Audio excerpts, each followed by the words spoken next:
Here is part 2 of Gendered Health and Aging. A number of these slides are actually from a federal source, so they do kind of walk through the process of shared decision making.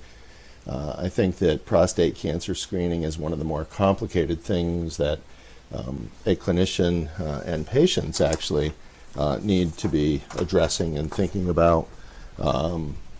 So let's walk through the process a little bit and see if we can prepare you a little bit better. Basically, it should be a shared decision making. So all of the following organizations suggest shared decision making. Many clinicians will go ahead and make the decision for a patient to either screen or not screen. But in general, you really should be providing the advantages and disadvantages of screening. So what are we going to try to do today? We're going to talk a little bit about prostate cancer, the natural history, which actually factors into decisions to screen. What are the potential benefits and potential harms of screening, and also for treating prostate cancer, and also talk about how primary care clinicians can use shared decision making in helping people decide whether or not to screen. So what do we know about prostate cancer and its natural history? We know that most people that get prostate cancer will have a relatively small risk of death. So if you take 1,000 40-year-old men, of that 1,000, about 164 of them will get prostate cancer before they die. So that's about 16.4% of them, a fairly high percentage. But we also know that the majority of them will not die of their prostate cancer. Only 3.4% will die. So the challenge is figuring out how to decrease death rates and morbidity rates without overscreening and without causing more harm than good in regards to the treatments that we're using.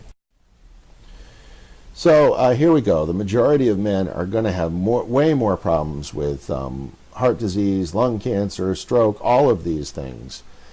So it also becomes important in the sense that when we spend time on one thing, we're not spending time on the other things. So men often will overestimate their risk of dying of prostate cancer and not do the things that they can do to decrease their risk of heart disease and other issues. This is a fascinating slide to me. So if we look at the trends in incidence and mortality between 1973 and 1999, we see that the incidence of prostate cancer went up pretty dramatically in the, you can see that right here, you're starting to see an increased incidence. In fact, at least part of this is related to the fact that we started screening more.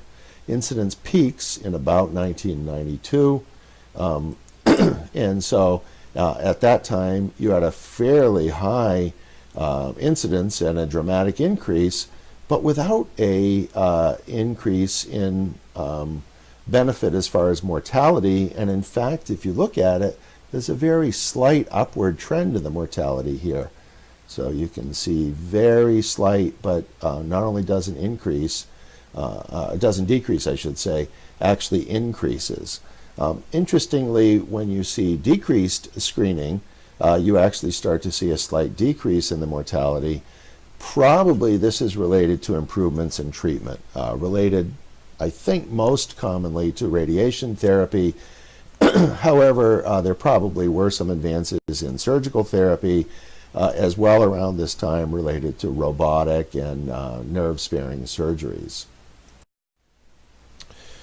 So if we look at the risk of getting prostate cancer in the next 15 years, men at age 50, if you look at all of those men, only about 2 will get prostate cancer between the ages of 50 and 65, 2 out of 1,000. However, once you reach age 65, that goes up to 16 out of 1,000. And in fact, the interesting thing about that is that the types of cancers that older men get are usually slower growing and less deadly. African Americans, you can see the risk is roughly double, both at age 50 and at age 65. and the risk is lower with Asians and Hispanics. So if we look at the risk of prostate cancer diagnosis, we note that the risk of being diagnosed is substantially higher than the risk of death. So if you look at the number of men age 50, 50 men will be diagnosed, and after age 65, 117. So the weird thing is that the prostate cancer that we talk about is really not one disease. It's a very biologically heterogeneous condition. It's hard to really talk about prostate cancer. We probably even should talk about prostate cancers.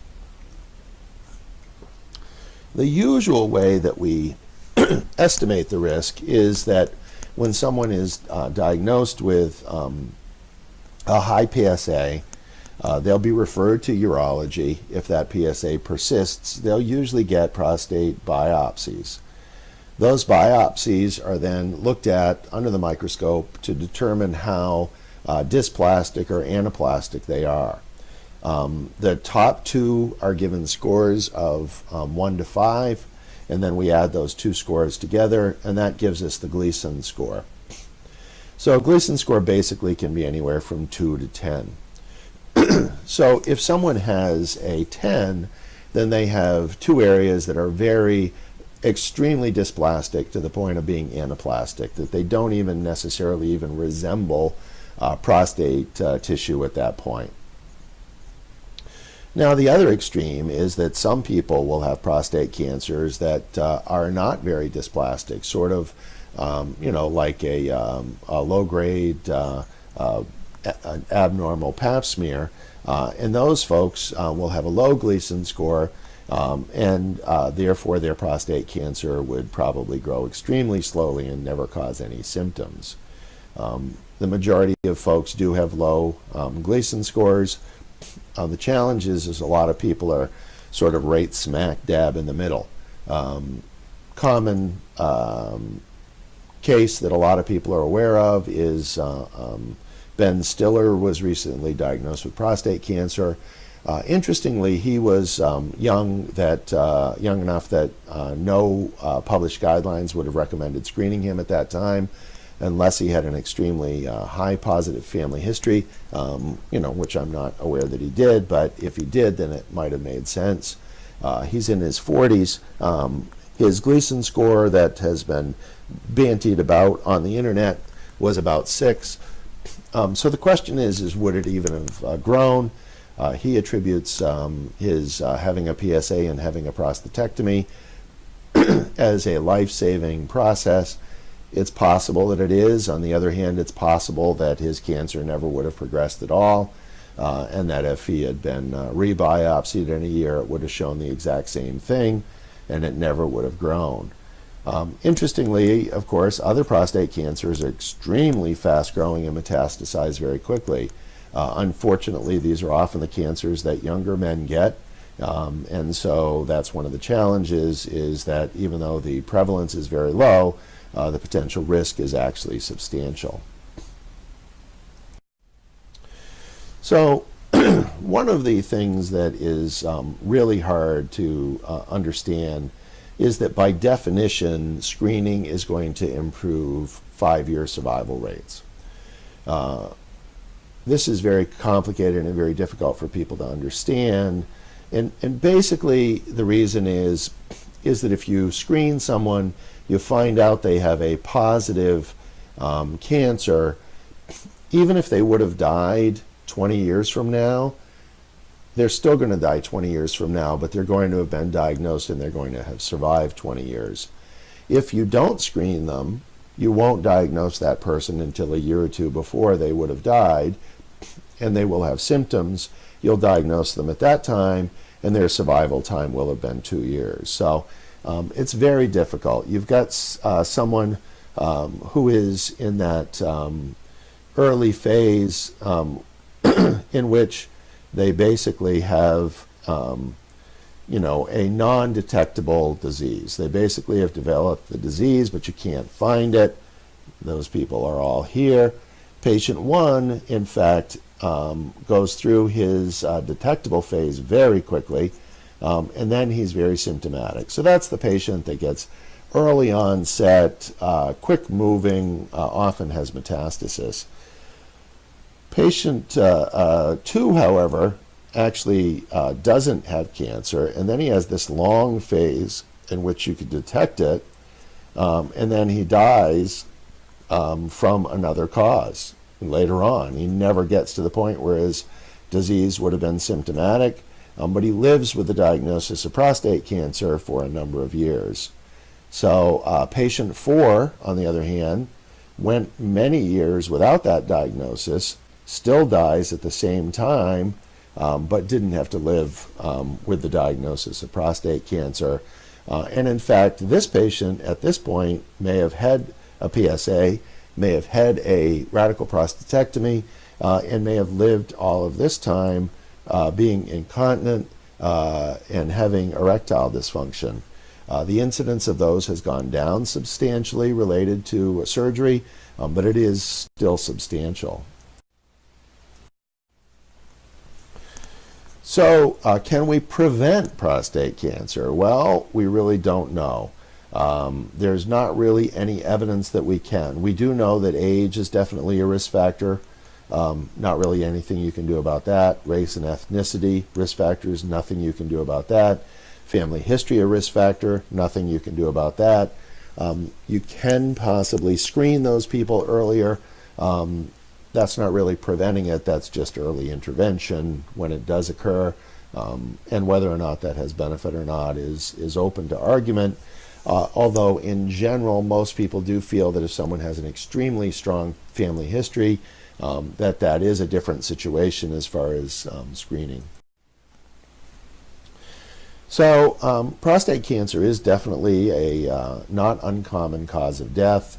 It's the 3rd most common cause of death in men of cancer origin. Obviously, there's lots of other things that are more common, heart disease, etc., but it's behind lung and colon for men as far as frequency. And risk increases with age. Certain ethnic groups are at greater risk. Family history makes your risk increase. Prostate cancers are very heterogeneous, and we really don't have any strategies for preventing it. So what are the benefits and harms of screening for prostate cancer then? Well, interesting question. So the biggest question is, will men live longer if you screen them? The other question is, what are the issues if you do screen them and they have treatment? What kind of harms occur related to that? Again, we've alluded to erectile dysfunction and urinary incontinence. And then the major question is, do the benefits outweigh the harms? So the benefits of screening, 3 issues. 1, if you do the PSA, do you get an earlier diagnosis? I think in general the evidence is that you do. Does early treatment help men live longer? That's a very different question, and we'll talk about that data in a minute. And then what happens to mortality rates as screening rates increase? So this is taking a public health approach to the question. So again, this slide actually talks about what happened when we started screening for prostate cancer. So when we started screening more aggressively in the 80s, localized cancers increased pretty substantially. Regional cancers also increased. Unstaged cancers increased, so those are things they didn't have data on. And things with distant metastasis did decrease some. So you do see a downward trend there. And so the argument would be that even though it might not increase life expectancy, having prostate cancer that has not metastasized to the bones and brain does have an improved quality of life. So it's possible that there is benefit as far as quality of life for doing screening of prostate cancer.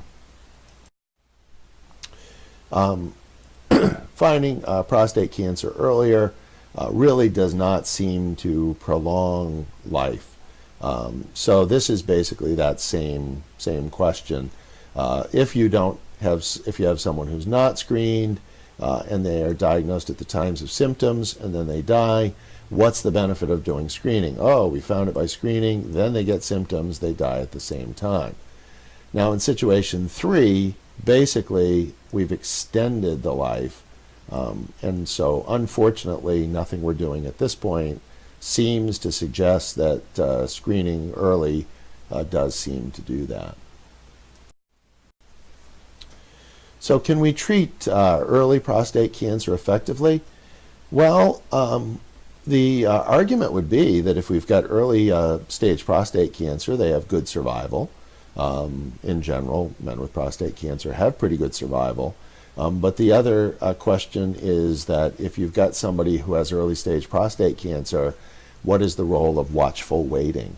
So watchful waiting is not just ignoring it and just waiting for it to occur. Watchful waiting is actually doing repeat biopsies and seeing when the Gleason score goes up and then possibly intervening at that time.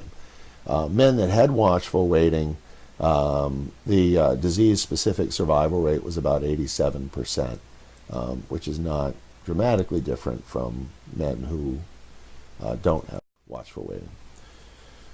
So if we look at the issue here, we can see that 13% is a bit higher than the 7% that occurred in the non-watchful waiting group. This is the prostatectomy group, and the death from other causes is substantial, and then the men that survived nicely either way is pretty substantial here, this group in the middle. So it's possible that there is some benefit based on this study, but again, the benefit is relatively modest. The other thing that's interesting is that if you look at what happened to prostate cancer mortality, the mortality actually increased when we first started being aggressive with PSA screening.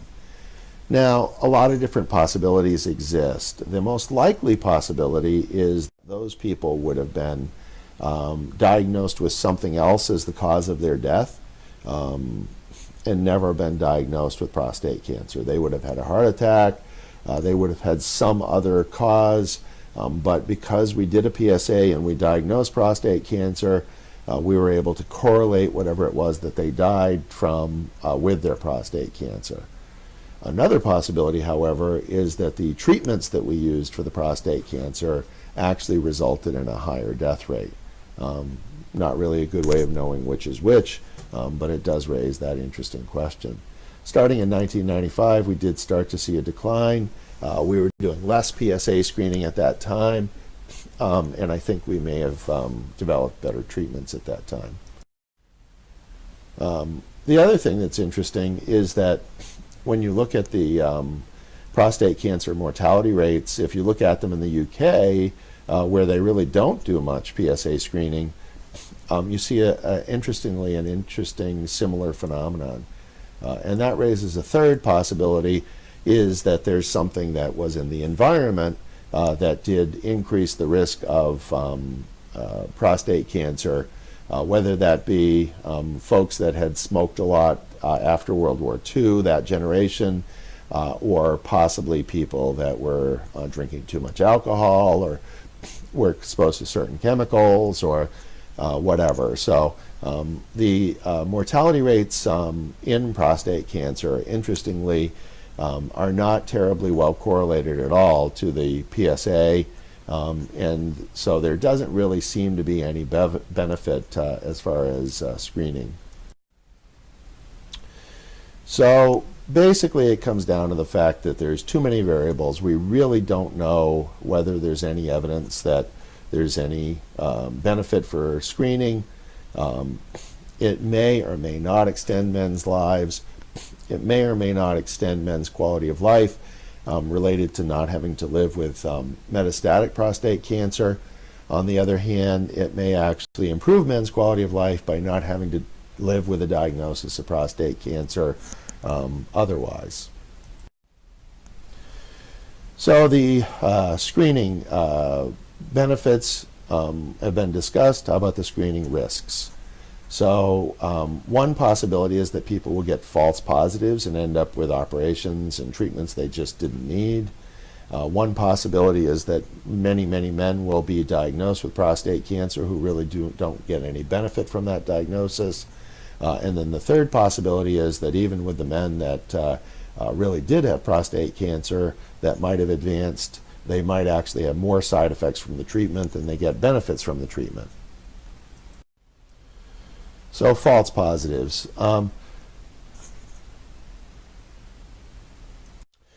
PSA of 4 is a common threshold for which people will refer this patient to urology. If you are in your 50s and you have a PSA greater than 4, about 5 out of 100 will have an abnormal PSA. So that means 95% of the men that have that PSA will have a negative PSA.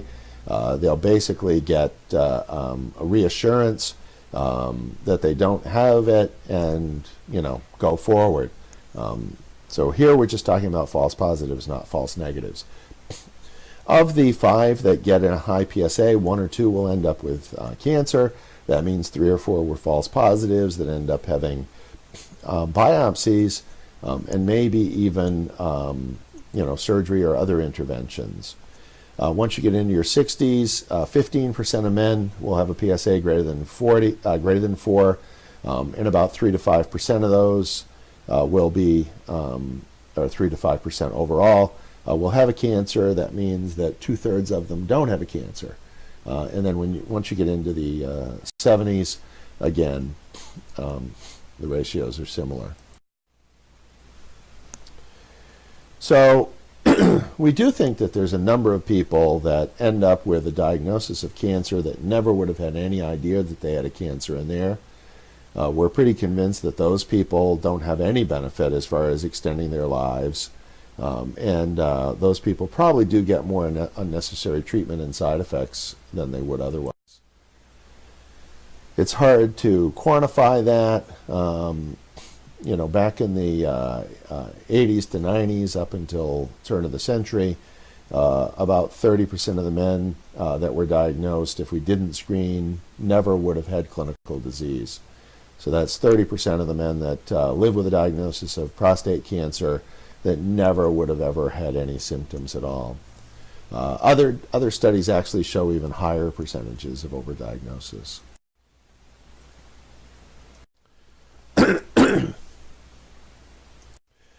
Again, this slide actually is kind of similar to the extended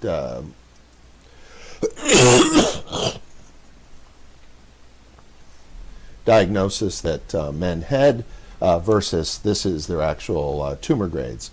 So the majority of men that get a cancer diagnosis, again, we started screening in the probably mid to late 80s. The majority of men end up with a moderate grade cancer. So it's kind of halfway in between.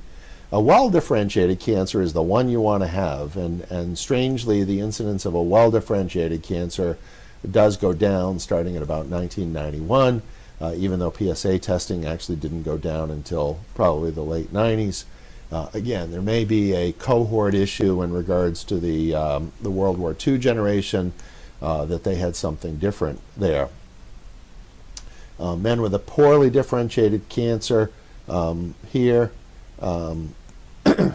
incidence did seem to go up a little bit and then seem to go down. So the majority of men did have a moderately differentiated cancer.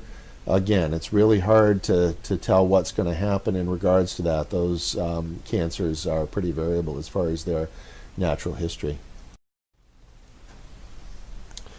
So the side effects of treatments. Now, the good news is that a number of these actually have gone down over the past several years related to improved surgeries. Statistics from 6 or 8 years ago did show that erectile dysfunction after radical prostatectomy was as high as somewhere between 20 and 70%. The new nerve sparing with the robots seems to get it down around 10% or so. But either way, it's a substantial number of men that do seem to have urinary incontinence after surgery. Other treatments, you can see that beam radiation does seem to have a substantial ED issue, incontinence as well. Androgen deprivation therapy with like Lupron or something like that also has substantial side effects. Watchful waiting does seem to result in about 30% ED. This is probably related both to aging as well as direct effects of the prostate cancer. So even not treating does have potential side effects. So it is hard to balance these. So the balance, if we summarize the benefits, well, yes, you can detect cancer earlier. Maybe treating those cancers is helpful, but we're not really sure. And there does seem to be a decrease in the death rate, but we do know that that also is occurring in the UK, where there isn't any PSA screening. And we also know that the cohort that was coming through may have had other risk factors, and as that cohort ages out, death rates may have just naturally declined. Potential harms, yes, there's a lot of false positives, a lot of overdiagnosis, and there's definitely some treatment-related side effects. So in other words, we don't know. So how do you decide whether to screen? So most people deal with the screening issue by giving the pros and cons to patients and then making them decide. The challenge, of course, is that if we, after years of education and years of experience, really can't decide, it's really hard for a patient to decide in a 2-minute discussion in the office. I do find, though, that people really do have values around this. And I tell them, the USPSTF says that you really should not be doing screening, that it really doesn't have any benefit, and that you might end up with an operation that you don't need. The American Urologic Association says that you should start screening at age 55, screen every 2 years until age 75. This is as of early 2017. These are the current recommendations. The Cancer Society is kind of right down the middle. They say probably start at age 50, maybe do annual screening, but that there's really not clear risks and benefits, and that the person should talk it over with their provider. And when I tell these things to patients, I say to them, you know what, when I said this, something resonated with you. Either, geez, it's a cancer, I can catch it early and maybe save my life, or, geez, there's no real evidence that this is going to save my life, and I might end up peeing myself and having erectile dysfunction. Why am I taking that chance? One of those things is going to resonate with people, and I encourage them to kind of go with their gut. Although I do also tell them that if something changes, you have a family member diagnosed with prostate cancer, you're reading articles and all of a sudden you're worried, if you've decided not to screen and you do want to screen at that point, just call and we'll put a lab test in for you. So what about higher risk patients? So we're not exactly sure of the harms and benefits, but clearly in a higher risk patient, the assumption that the benefits is greater is there. Either way, it's probably best to involve these people in shared decision making. The most common folks that this is going to be an issue with is African American patients, but also people that have a strong family history. Most of those folks are aware of their risks and usually have opinions about whether or not they want it to be screened.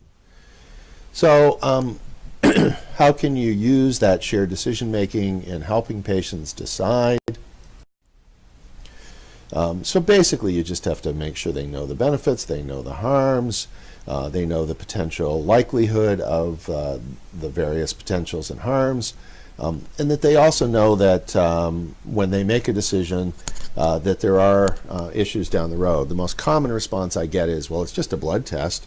Why don't I just have a PSA? Well, the challenge is that once you have an abnormal PSA, it starts a decision-making process that can be a little bit hard to slow down or stop. Well, your PSA is high. Well, we'll repeat it. It's still high. Well, we should biopsy you. The biopsy comes back with a Gleason of 6. Well, we could do watchful waiting. It's not real high. It's not real low. A lot of patients then just say, well, you know what, it's a cancer, just get it out of there. We don't know with those patients whether or not they would have developed prostate cancer. And so I tell people that, when you make that decision, you have to be willing to deal with the decision tree down the tree. So, make sure that you understand what's involved in shared decision making, helping the person participate, helping the patient consider how it fits his values and preferences. And again, this is a bit hard to do. If I find any good decision-making videos on YouTube, I will attach them to this video as a link. As of right now, I'm not really particularly aware of any, although I know that Dartmouth and some other places have developed shared decision-making assistance products.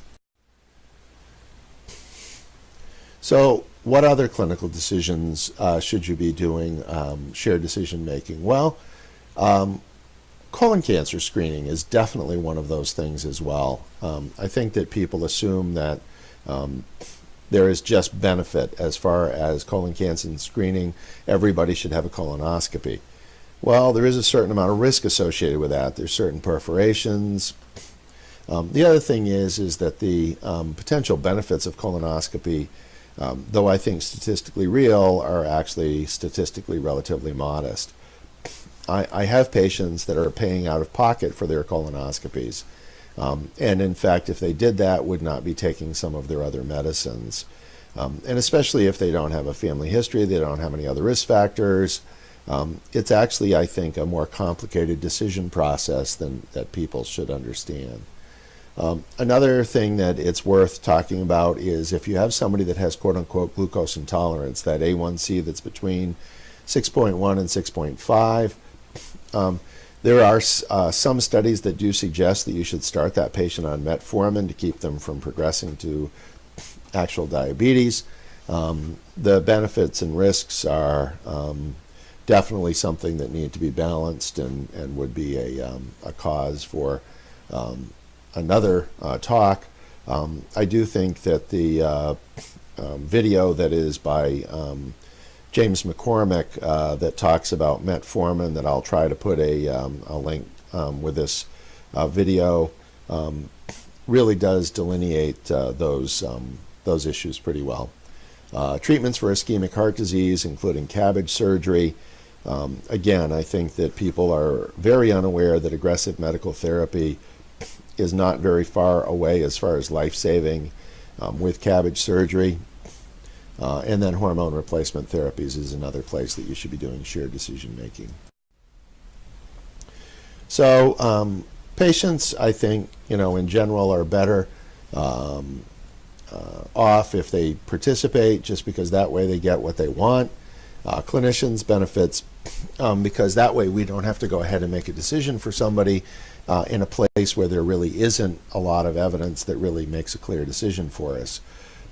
The challenge for that is that you really do need to document very carefully the decisions that you've made, just because if a patient doesn't like the outcome, it does raise the specter of them coming back and trying to take a legal recourse. So use decision aids, make sure you discuss questions, discuss why men choose different options in regards to the PSA, listen and make a decision. Give information about prostate cancer, the various screening tests that exist. This talk has predominantly been talking about the PSA. Another test that exists is the digital rectal exam. There are clinicians that still swear by this. The evidence for that is actually not even as strong as the PSA, although I always offer it to patients and let them know that the evidence is not very strong and that I do it pretty rarely. But if they really want me to do a rectal exam, I'm more than happy to do that. And I let them choose. Again, the evidence is pretty weak. USPSTF feels like it does more harm than good. But obviously the urologists often will do this test. Other decision aids, again, you can get pamphlets, you can get videos, and again, they all require patient involvement. And you can also look at cdc.gov for some options. So, those aids actually seem to help with decisions and help people decide, what their best option is. Address questions, multiple visits if needed, although that would be unusual. And then, again, deciding why men that choose what they choose.